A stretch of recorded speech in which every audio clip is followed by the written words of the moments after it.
SG Lewis at LoveBox. We're both kind of in awe of each other right now. We've got a kind of bromance going on, haven't we? Mutual appreciation there, I think. You know, when I text you, I run out of like things like babe and hun and stuff like that to text, because it's kind of like a battle between what's he going to call me. There's only so many emojis I can use to express like my feelings towards you. I know. I'm running out pretty quickly, but here you are.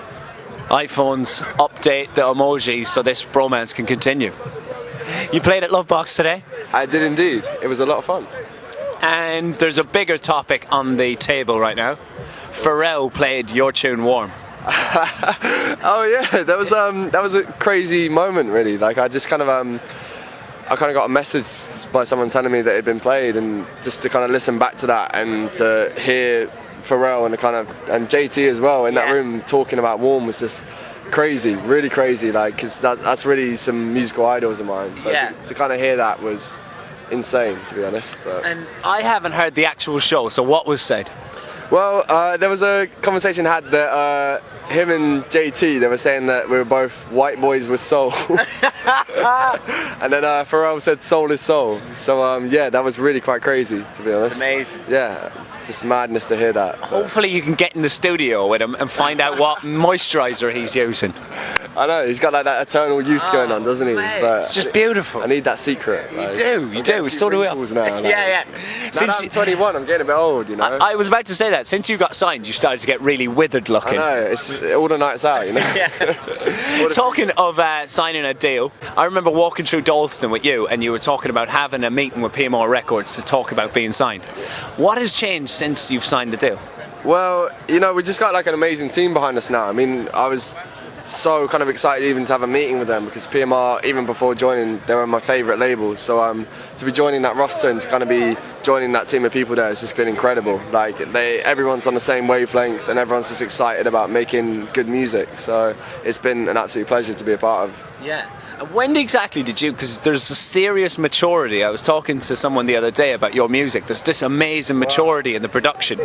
Like, so much, you swear it was like, you know, like Shan and all them, I suppose they've definitely been at it a lot longer than you. Right. So when did you start? And how did you develop that kind of confidence in the sound that you wanted to go for? I kind of, I started sort of A-level music tech. Like you start, when you do A-level music tech, they introduce you to Logic 9, and we were kind of sat in there making sort of polyphonic beats and stuff. Like they were like ringtone beats. But I kind of, the two things I've kind of always loved over the last couple of years are electronic music. Like I've done a lot of DJing and stuff in clubs, and I was a resident for a long time. But then my other love was singer-songwriter music, and I think people like Bon Iver, people like even Ben Howard and stuff, that kind of music has always been something that I've gone back to. And I think that just combining the two of those, I didn't really think about it a lot. It kind of happened quite naturally. But I mean, it's amazing to hear that anyone would think that what I'm doing is good or mature, but like I mean, I'm flattered by those comments. But yeah, I think how instrumental, because I suppose artists like you and producers like you in this day and age, there's a lot of online platforms like The Sound You Need and stuff like that. How instrumental has that been in the rise of SG Lewis? They've been absolutely like key in kind of those kind of platforms are amazing in being able to take bedroom producers and put them on a platform where you're reaching near 3 million subscribers. And like the first original track I put out was with the one and only legendary Josh Barry. Yes, and we love Josh Barry. I think when we do indeed, and I think when we finished that track, neither of us expected, like we just made something that we kind of felt that we wanted to make, and to see that go on that platform and then reach like over 1 million people in like the space of time that it did is just crazy. So those platforms are absolutely fundamental in helping people like myself reach ears as quickly as we do, you know, and it really helps you accelerate in terms of reaching an audience. Yeah, and since like you've dropped No Less now with Louis Matters, what kind of reaction have you noticed from that tune? It's been great, you know, like I think what I'm getting used to now is just putting out, you get used to putting out music. I think before I would freak out for like 6 months and be like, oh my god, I can't put this out yet, like I'm so nervous. But I think that's a good thing about releasing more music, is you get used to it, and then putting out No Less, there was a lot less kind of anxiety about it, because you know that you're in a position where luckily there's a handful of people that want to hear your music, so then when you deliver it, the kind of feedback that you get is amazing. So I'm just really lucky to be in that position to be able to put out music to people who are listening, I guess. And today, I suppose you're at LoveBox, you've already played LoveBox, that's a massive kind of moment for you. Right. Looking back over since everything started to kick off, what would you class as some of the most unforgettable moments where you just had to kind of pinch yourself? Wow, I mean, all of these, the first round of festivals this year has been crazy because I've been to many of these festivals as a punter, like over the years and stuff, but to be on the other side and playing has been unbelievable.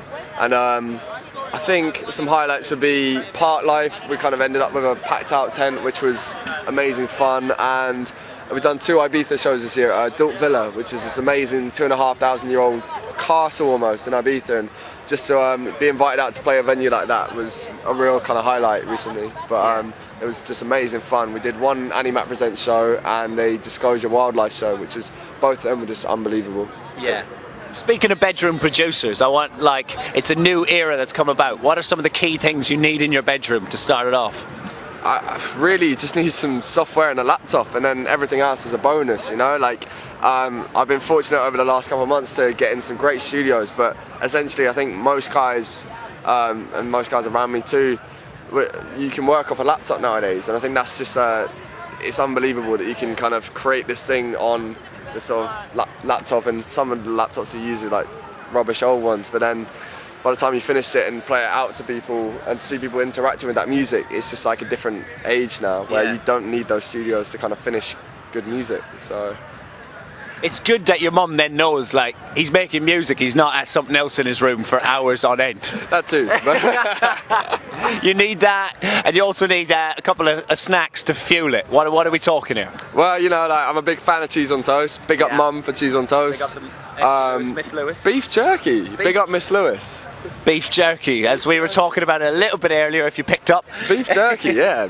I don't know, some people are like, it's like dog food a little bit. But it's really tasty, and it's like high in protein. Yeah, exactly, it's great. So beef jerky, that's my tip. Yeah. So No Less has come out, Warm has come out, massive response online and on radio. What is in the pipeline right now? So we just got the rest of the EP going out at the moment. So the next track is called Shivers. It's featuring JP Cooper, so that will drop about kind of late August. And then the other tracks will be available online around the same time. And I'm currently finishing the second EP. We've kind of got the songs already. It's just a case of finishing production and stuff. So I'm really excited just to keep putting out more music and keep building, sort of thing. Have you got a vision in your head already? Like, sometimes even when I'm doing stuff as a presenter, I have this vision in my head that hasn't been created yet, like a cohesive project for me. Have you got that in place for the album already? Yeah, absolutely. I mean, the thing about doing EPs, before albums, an EP for me, it was an opportunity to kind of express further than just putting one track online. You're able to represent a kind of a variation of stuff you do. So I'm already thinking about the album, and to have kind of that freedom to be able to represent all the different sides of what you do on an album is really exciting. So I think about it every day, and kind of the different areas I want to cover within it. But I'm really looking forward to kind of putting it out. Awesome. LoveBox, Shan McGinley with SG Lewis for Iron Music TV. Cheers, thank you for having me. Let's hug it out. Yeah, let's hug it out. Come on. I love you, bro. Love you too, man.